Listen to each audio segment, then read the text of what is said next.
আরে টিকটকের বুড়া বাড়ি জামাই না? ওই দেখ টিকটকের টুকু মামুন না?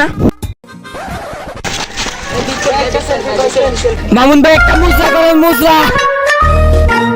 মামুন ভাই একটা অটোগ্রাফ দেন। আরে ভাই সবাই ছবি তুলতেছে, তুমিও ছবি তুলো। সবাই কই পারেন, এখানে তো মাত্র 6 জন। আরে ভাই তুমি ছবি তুলো। আরে ভাই আপনার অটোগ্রাফ দিতে সমস্যা কি? তুমি জানো না টিকটকার রাতে মূর্খ? ভাই আমাকে মারতেছে কেন? আবার কথা কস। আজকেও একটা ভিডিও ফরিতে যাই নাই।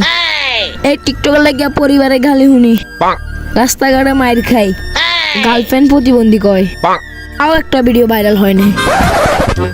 কি হয়েছে বর্ষ, তোমাদের ভিডিও ভাইরাল হয় না?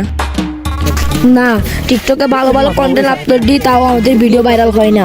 এইটা তো সমস্যা, টিকটক কন্টেন্ট আপলোড দেওয়া যাবে না। তুমি কি পুরুষ? হ্যাঁ আমি পুরুষ। একজন পুরুষ কখনো টিকটকার হতে পারে না। তুমি কি টিকটকার হতে চাও? তাহলে তোমার পুরুষ সঙ্গে কেটে নাও। মনে রাখবা, একজন টিকটকারের ভিতরে 3টা গুণ থাকে: প্রতিবন্ধী, প্রতিবন্ধী, প্রতিবন্ধী। যাও টিকটকে ফালতু কন্টেন্ট আপলোড দিয়ে টিকটকে কাঁপাই দাও। আচ্ছা টিকটক বাবা, ওকে নিয়ে যাইতেছি।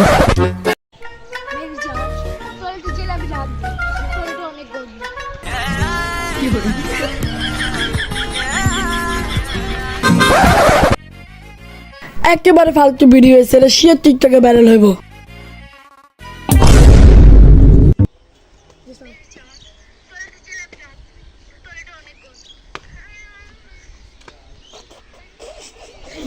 সেরকম ভিডিও তো পুরোই অস্থির। মামুন ভাই বিগ প্যান আরেকটা লাগা।